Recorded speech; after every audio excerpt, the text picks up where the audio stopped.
Hello, Andrew Weaver here, your host for the first edition of the podcast with an AI on the future. And before we get stuck into a conversation with Guy Kurlandski, CEO at Premonition, a little background. I've been involved in legal and professional services for 25 years, I guess. And for most of that time, and indeed certainly the preceding 200 or 300 years, it could be described as a sector that a little inefficient. Perhaps the odds being stacked rather too much in favour of the suppliers rather than the consumers. But boy, is that about to change. Already it is. Technology is rapidly beginning to break down these traditional sectors, and in particular AI, machine learning, big data, however you want to package it, is beginning to have a real impact, of which Premonition are one of the leading players. Premonition, for those of you not aware, essentially scrape court data from the court systems around the world to find out which lawyers actually win and lose, so they can establish which lawyers win which cases and in fact in front of which judges. It's real high impact transparency that's enabling the buyers of legal services to really get under the skin of a profession that was based on anecdote and recommendations rather than data. So that's the background of Premonition. They've been extremely kind enough to support the launch of this podcast and to sponsor it, and it seemed only right, therefore, that we had an initial chat with Guy, who is the CEO and co-founder of Premonition.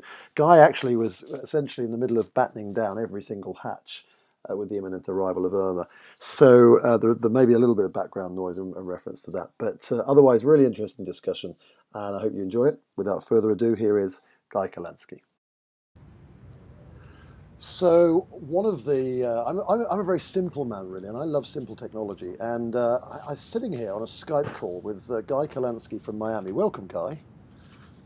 Thank you for having me. Not at all. Nice to join you. Well, thank you for joining us. I've given the listeners a little bit of an intro, and we're going to obviously a deep dive. But I'm sitting here in a very rainy West London, and I suspect your office is bathed with, well, maybe a mixture of weather fronts at the moment. How is it treating you?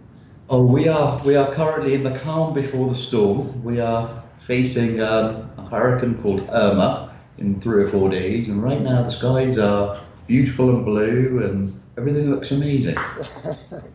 Well, Guy, before we were recording, was telling me about the travails of one or two property issues that are going on down there with the anticipated storm. So thank you very much for joining us, Guy, and thank you to Premonition for backing and sponsoring what we hope will be a series of really interesting podcasts looking at AI, big data, machine learning, and its impact on professional services generally, legal services particularly, with some of the work that Premonition have been doing.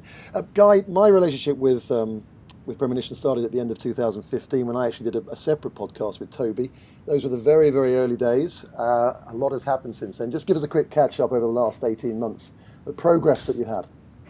So, yes, we since the tail end of 2015, we actually did a seed round at the tail end of 2015, and we'd been working at it for about 18 months previously, both Toby and myself, and funding the project ourselves and the business.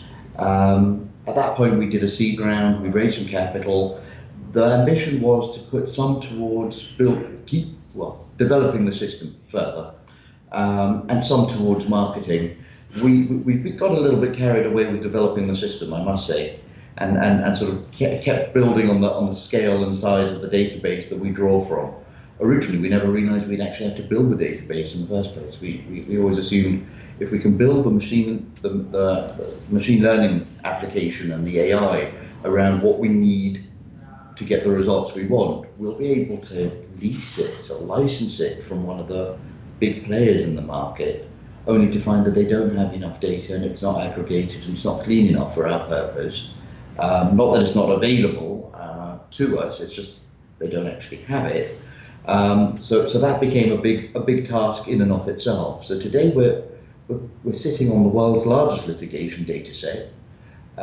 It's very good to have that under our control effectively. And we've been doing some license deals with some other companies that we thought we might be leasing the data from, ironically. And then we've been developing all sorts of systems from the data. And that's really where it starts getting very interesting. So we can ask some very specific questions. Well, listen, let's drill down just a little bit into what that actually means. I like the fact, I saw you on another broadcast commenting that there are 17,000 lawyers in Dade County alone, which is astonishing to us. Well, you're a Brit, obviously, but you're a Brit in the States, and 17,000 is the number of season ticket holders at my team at Nottingham Forest, so it's a fair amount of people. But It is. the system now, within that cohort of 17,000, allows you to drill down into actual performance rather than necessarily anecdote and opinion about that particular lawyer. Precisely. So there are a lot of, you're quite right, there are a lot of lawyers in America. There's somewhere in the region of 1.25 million lawyers in America. There are other countries with a lot of lawyers too. We've been approached by various businesses and companies in Brazil, and we're trying to put a JV together for the Brazilian market. Brazil has 1 million lawyers and an awful lot of cases. In fact, they've got about approximately 100 million open cases at any point of time in Brazil. Wow. So that's quite a daunting project, but at the same time quite exciting. The value of each individual case there is much lower. And so the US is where both Toby and myself are living. You're quite right, we're British. We're not used to the system here when we first moved here. It took a little bit of getting used to. You can be having what you would perceive to be a very small misunderstanding that by European standards or British standards would be, let's go have a cup of tea and work this out. You haven't even reached the point where you're going to say, let's call my lawyer and get him to write a harder, stiff letter. You're just that, let's have a cup of tea and work this out, and you're served. It's really quite crazy from that point of view. And then there's a secondary market because of the loser pays rules in America, where you have a lot of lawyers that are geared towards contingency type cases. They're pulling cases from the average man on the street, let's call it, where they see an opportunity to sue a wealthy business because the risk is so low. So what they'll do is, they might file 100, 200, 300 cases a year, knowing that some will stick, and in some cases the insurance companies will just pay them off because of the nuisance factor. Otherwise, they've been court ordered effectively to defend themselves, and that could cost an awful lot of money. So, yes, moving here, that was quite interesting. No, well, I'll tell you what I was going to say to you there, that the volume and the litigious nature of the States may be far in excess of what we experience in the UK. But one complete consistency is the lack of transparency, which is, of course, at the core of what Premonition are doing. I mean, just out of interest, what's been the reaction from the legal community in terms of your arrival on the scene? Well, again, I'm actually going to, sorry, I didn't fully answer your question, and I'm going to go back to that one. So, 1.25 million lawyers, 120,000 give or take in the state of Florida. I'm based in Miami, and Miami is a city in a county called Miami-Dade. The county has obviously a much bigger population than just the city itself. Now, Miami-Dade is part of the Tri-County area, so it's the most populous part of Florida, the three counties, Palm Beach, Broward, and Miami-Dade. But just imagine, just in Miami-Dade, there are 17,000 attorneys, as you quite rightly said. And it doesn't matter how well informed you may think you are. It doesn't matter if you've been working in the legal industry for years. You can't possibly know or second guess the relationships between attorneys and judges. And I'm not talking about the personal relationships or anything sort of shady, just the relationships, how they resonate, how they operate in that judge's courtroom, and for what. So it's very opaque. I mean, the best we have until we came along was peer review, where you're relying on someone's opinion, and often systems that can be bought and manipulated that sort of offer award schemes, and I'm not going to name them exactly, but there are all sorts of books and products out there, 500 top attorneys, very super attorneys, and you go to these lawyers' offices and everything's a perception, right? You go to the white shoe firms, they've got nicer offices and they're in big towers and they have beautiful artwork and they take you for nice lunches. Doesn't mean you're getting the right attorney for your case. And time that's been proven. In fact, our data has shown through personal examples that both Toby and me have had, that sometimes the thing that is perceived to be good information to make a judgment actually can fire totally against you, i.e., oh, look at that attorney must be good, he works at a reputable firm with a good reputation, and he lives next door to the judge, let's hire him. Whereas in actual fact, they really don't like each other, and it shows in the courtroom. But it can be completely the other way. They really do like each other. And not only do they live next door to each other, the attorney's married to the judge's daughter, and they still get on and go every weekend and play golf together. But just for that reason, that they're worried someone might be looking, the judge always rules against his son-in-law. Having information is dangerous if you don't have all the information, because you can make assumptions that seem very obvious. And when you've got so much at stake, I can't understand how anyone can make those assumptions when there is a better way. And I believe we've built a better way. And that is, we look at all the cases and we look at all the data. So we can actually, we don't have to go and look at an attorney and say, will this attorney be any good in front of that judge? We can rather, which we can do, but we can rather engineer it differently. We can say, right, I've got a specific type of case, and I know which I'm in the defense position, and it's going in front of this judge on the circuit. But that type of case, who has the best performance?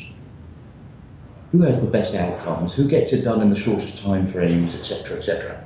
And work it out, as I say, in reverse. Pick out a list of the top 5, the top 10. And I always think about it. You said at the beginning of the podcast, you're a simple man. I always like to think I'm a simple man too. I'm certainly, I don't like to overcomplicate things where it's not necessary. So my perspective is, it's a bit like GPS. If I put coordinates in my GPS, an address, and it takes me to a house and there's one doorbell, it's really easy. But if it takes me to an apartment building, because that's the address, and I still need to look on the list for the name of the person I'm going to see, I'll manage perfectly well. That's really what we're offering. It's like a GPS system. It's going to get you to the building. Except the one thing you know is there'll be 5 or 10 apartments in the building, and they're all top performers. Now you can do the rest of the due diligence yourself. Go find out if there are any conflicts. Can you hire that person? Are the attorneys people you could work with? What are their rates? So that's something, but does it matter if you get number 3, if you pick on number 3 or 7? Not really. And I think a client can make their own assumptions on that premise. In some cases, number 1 will be such an outlier that, well, if there's no conflict, but you don't like them and they're quite expensive, it might still be worth hiring them. But that's a personal choice. But imagine you're down to 10 from 17,000. No, it's powerful stuff, and I think also interesting point you raised there is a lot of people will say, well, I like to have a chemistry with a lawyer, and I like to be able to get on with them. And of course, you're not eliminating that. That's a crucial part of selection. But now, alongside that, importantly, you're actually finding out whether they're any good.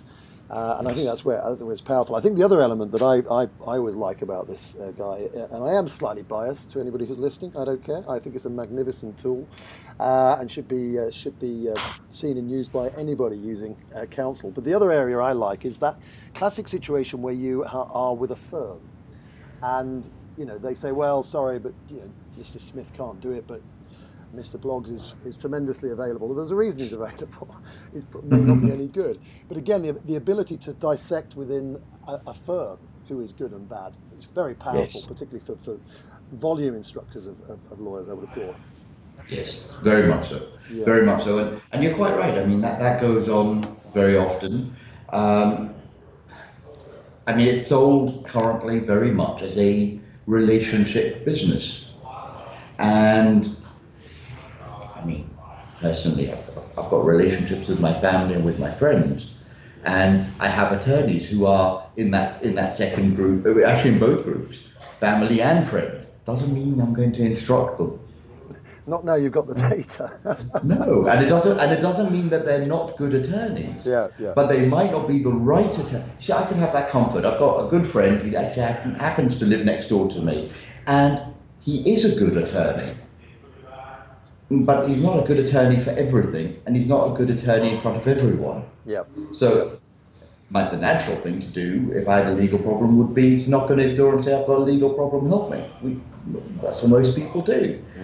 I wouldn't do that. I'm going to run the data, and I'm going to, well, if it fits, but otherwise, no. And you're quite right. That's why I don't get too stuck on that sort of whole. You need to have a good relationship thing. Yes, you have to have a working relationship. God forbid you're sick and you need surgery. You don't have to love your surgeon. You just need to know your surgeon can fix you. That's for sure. You don't need to go play golf with him. Let me just pick up on it. Thank you for redirecting me, by the way, Guy, because I was taking you away from that initial question. But going back to the question that I was trying to force in there was the pushback, if there has been. I assume there probably has. The pushback from lawyers and from the legal community. What's been the reaction?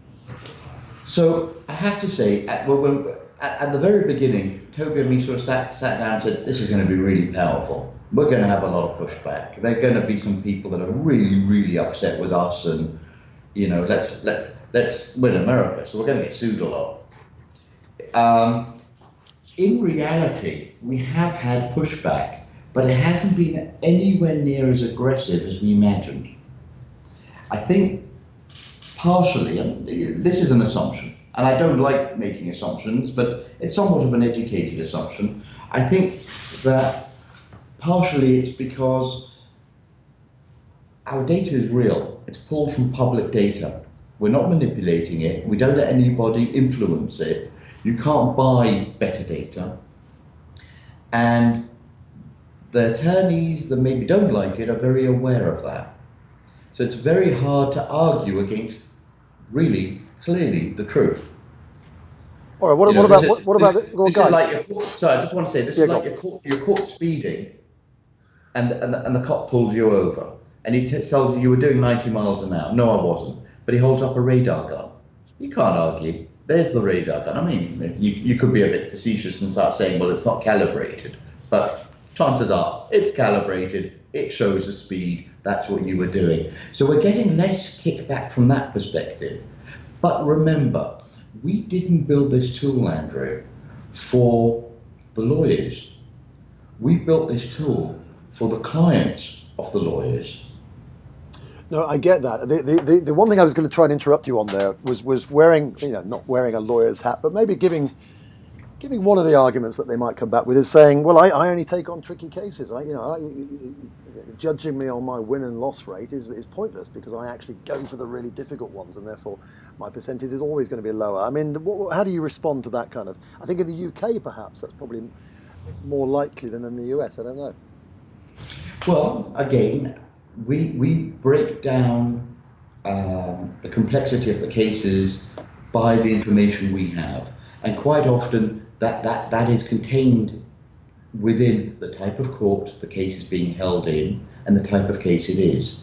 So a good example is Queen's Counsel in the UK. We have the UK data. Queen's Counsel in the High Court, we're looking at all the barristers in there, and all the cases are complex cases. That's why they're there.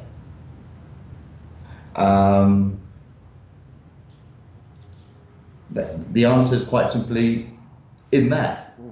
You've got cab rank rule as well. Let's add that into play in the UK. So can they really argue to the fact that they've only taken the hardest cases? No, they're taking cases that go into that court system, and they need to take them in order because of the cab rank rule. I don't think that really plays. The other thing is this is en masse. So if you look at an attorney that's doing complex business cases in the US in a certain federal court, they're all hard, and you can compare them to their peers. In some cases, you can even compare them very, very well because they involve contractual matters that are very similar for the same client in different courts. And you are, I mean, you are spreading around the world at quite a rate. The last I've just made a note of it: India, Canada, correct me if I'm wrong here, big guy, but India, Canada, Australia, Holland, UK, US, and you just mentioned potentially Brazil or South America. Brazil, potentially, European high courts, um, maybe, I mean, we're talking as well with the Ukraine, we're talking with Colombia Mhm, as well. mhm. And out of interest, have there been any different reactions? Have there been noticeable cultural different reactions to it? I mean, or is it pretty consistently the same response? Um, Maybe a little bit. Yeah, yeah. Maybe a little bit. I think it depends. It really, yeah, you're quite right. It depends on the country. We haven't got far enough with India to see any pushback from law firms. We have a lot of support from a law firm and actually from the ex-Chief Justice of India, Ram Jethmalani. Um, Brazil, Colombia, likewise. The legal industry seems to like it very much because they're the people that are actually inviting us in, Right. Oh, interesting.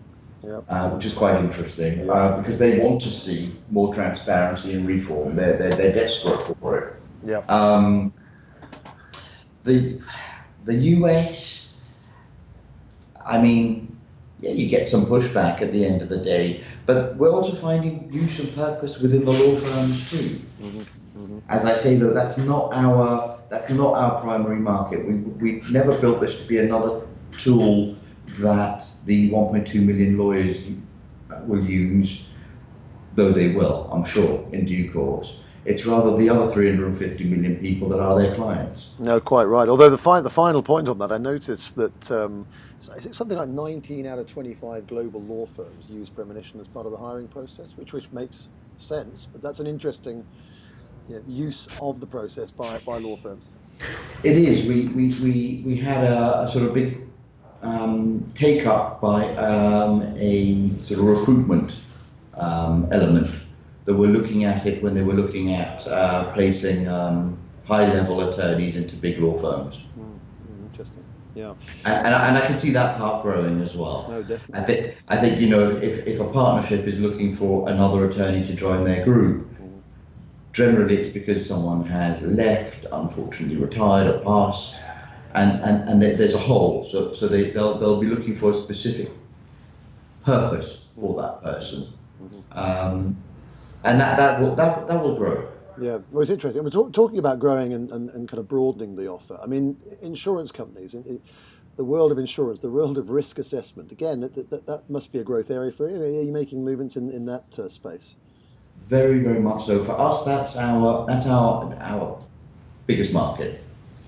Um, we'll start at the beginning. The obvious reason is that most people, certainly in the States, have some sort of insurance policy that will pay for a case if they get sued.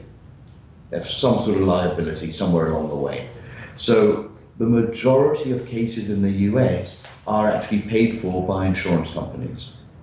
And very often the insurance companies are the party responsible for actually hiring the attorneys to represent Hmm, hmm. or agreeing on the attorneys that are hired. That's a big market for us. The obvious is that in a claims department in an insurance company, they look at the total cost of the case. So whereas you have attorneys that are looking at things from a more philosophical point of view, insurance companies are looking at things from an actuarial point of view. It's dollars and cents. Um, So they have systems in place. There are two large companies that sort of provide the bulk of the insurance world with numbers, if you like, when a case comes in. So they'll have a case, they'll look at all sorts of parameters and profiles about zip code, the parties involved, the average payouts, etc., and that they'll assign a number to it, not forgetting the loser pays rules. So if for want of a better term, an ambulance chaser attorney sues a store group for a slip and fall in the store, they'll be looking at all of those parameters but they do need to defend themselves at this point. So they might say, right, well, it's going to cost us X, but it's going to cost something to defend ourselves. We can get out of this in that zip code based on the demographics and all the other variables at this. Let's try and get out of it before we run, before we run the case. So it's very much driven by numbers. Now, in that, they don't actually have a specific number for the specific attorney being appointed to the case. In some cases, it's more sophisticated, in some cases less. But as a general rule of thumb, they'll just say, right, in that county, we generally pay out for that case $35,000. Let's try and offer them $25,000 to go away, or whatever the case may be. Well, if we can come in and say, right, because you're giving it to this insurance defense firm, and it's a big firm, there's 600 attorneys in there, but the odds of the right attorney running the case is very low, so you're getting this average outcome if you run it of 40%. And actually, if we specify, look, they've got 3 attorneys who could run that case and get you 80% success rate, this could change the total number equation completely. And there's a really nice part to that. If the total cost of cases when claims go in goes down, insurance premiums can go down. And we all benefit from that one. Mm-hmm. Absolutely. Look, I'm going to take you into the future, Toby, because because it's the British accent. I can't break the two of you, because you got me very excited before we started recording, and I actually had to stop you from going too deep into this subject because it's fascinating. Stock market predictions, the impact of this kind of data, potentially, on stock market movements. Just go through it, if you wouldn't mind, again, just a little bit of your thinking on this and the impact it could have. Yeah, this was one of those sort of wild ones, that sort of popped up because we've got this huge database, right? What other piece of interesting data can we cut out of it? And we're always coming up with new ideas. So there are lots of companies out there, data companies, quants, and various things running data to try and help the financial markets. But the realization that the data pillar we have, they don't have, made us think about, well, what can we do with our data? And what was noticeable is that when you look on quarterly returns of companies and their annuals on the stock exchange, very rarely is there a lot of information about pending litigation, both as plaintiff and defendant.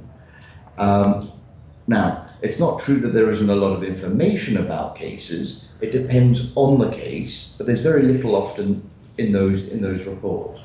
Now, the second part is that if it's a big type of company that's having a massive IP case, a pharmaceutical or a Apple versus Samsung or whatever it might be, and it's a massive IP case, it could be worth hundreds of millions of dollars. Well, we all know we can read 1,000 opinions by day's end. Case was filed, everyone's talking about it. You can't actually get away from reading about it. And generally the opinions, well, there's some validity in them. They're expert opinions, let's say. And that's one area.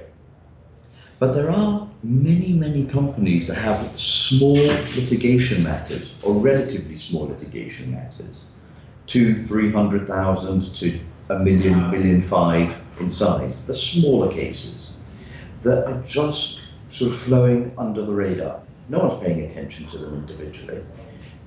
We found, there's certain companies that have lots of employment issues, union-based companies with lots of staff, where there's lots of staff sort of situations, all sorts of things where they may have, because of the scale of the companies and the size of America, they may have literally 500, 1,000, 2,000. We've even seen open cases. But when you have 2,000 open cases and the average value of the case is $500,000 to $1 million, it can make a really significant difference to the numbers of the business. Now, you can generally assume that they're going to come through in reasonably the same speed and form. So maybe they take on average 3 years to pass through, and they're adding 80 cases or 200 cases or whatever it might be a month.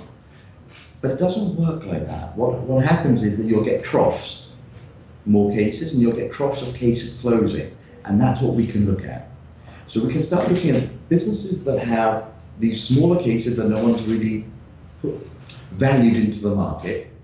And what we can do is we can start making predictions based on case durations, based on who is running the case, which firm, which attorney, the case type, in front of which judge, how fast that judge generally operates for that case type in that court, how quickly the attorney operates, and we can look at their historical outcome rate, and we can do it en masse. Now, what that means in round terms is we might see a spike or a trough coming the next quarter, the quarter after that, and that's a really powerful piece of information. We've tested it. We got a 0.7 correlation, which is a very high correlation, and we're actually running a small incubator fund now to sort of put it to the next level and take it to the next level before we market the data to the financial world. Though we're ready now. I believe we're ready. We've got enough test data and enough sort of cases to prove the model, really works. Is it viable on its own? Probably not. But it can be used in conjunction with the other data pillars that traders would be using. And it could be really valuable. So they may see that this share has a very positive outlook for the next year, and we might have some information that shows them, well, actually, by the end of the year, there's a really negative amount of cases coming in, or vice versa. I think it's very valuable. Well, it's fascinating. I was reading this morning on a wider kind of AI. I mean, AI to some extent, particularly in legal services, has a bit of a bad reputation because people have been talking it up for a long time and not necessarily seeing an impact. But I think what you're talking about here, and clearly what Premonition are already achieving, shows that its time has very much come. And it rather reassures me, having read Elon Musk's article this morning about World War III, clearly being imminent on the basis of AI robots taking over. But I mean, here you have a slightly more utopian vision, Guy, on the impact that someone like Premonition can provide much wider markets than just legal services. Yes. And yes, obviously the ambition is to extract. I mean, what's you say the Incubator fund? Is that actually up and running? Is there publicity? No, that's up and running. Yeah, that's up and running. We're placing some trades. It's one of those things again. Going back to your line, my line too. I'm a simple man. I wouldn't expect somebody to do something I wouldn't be willing to do myself. Yeah. And that applies to our business as well. So we put our money where our mouth is. We felt we need to actually put some money into a fund and actually run our data and make some actual share purchases based upon our data. Wow. And see what happens. So that if we go out to that sort of bigger world of traders and hedge funds and various guys and say, this is really interesting data, do you want to buy it? We can actually say, and here's our track record for the last, X amount of time, and we've made trades, and this is what we've done. This is what we've achieved.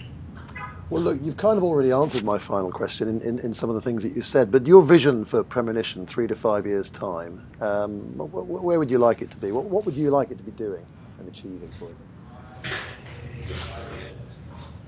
3 to 5 years' time, I'd like to see that we are a very instrumental player in the way the majority of attorneys are being hired. I think it makes for a fairer place, a transparent world and not an opaque world. And there's so many benefits that come from that. The insurance world will benefit, businesses will benefit from the use of making informed decisions. In some cases, people are small mom and pop businesses are hiring an attorney that charges them an awful lot of money, and for no reason they lose everything they have and everything they've worked for, just because they have the wrong representation. This needs to change. So I hope that in 3 to 5 years we go from being a business that's being piloted and used by bigger businesses and insurance companies to being a very mainstream. If you have a legal problem, you run the data through Premonition before you do anything. And Litigas is the first step towards that. I mean, litigas.com. Very much so. So Litigas is a law firm that, and there are two actually. Litigas is consumer facing, and we have Premonition Law that's B2B facing. And they are law firms that rely upon the Premonition data to assign the attorneys. So you don't have to then come to Premonition to get the information, you go to the law firm. So if you are that mum and pop store, you go to the law firm of Litigas, and they will ensure that you have a top 10 attorney for your case. Well, I shall put those links on the podcast. It sounds like a no-brainer to me, Guy. And for two simple men, I think, and I hope we've explained the Premonition proposition fairly well. Thank you so much for joining us. If it can't be explained simply, there's normally a problem. Correct. There's normally something wrong with a theory. So, well, I have to say that of course is the opaque. That's what lawyers have liked and thrived on for generations. But listen, on that happy note, good luck with the hurricane, and thanks for joining us. Thank you. Bye bye.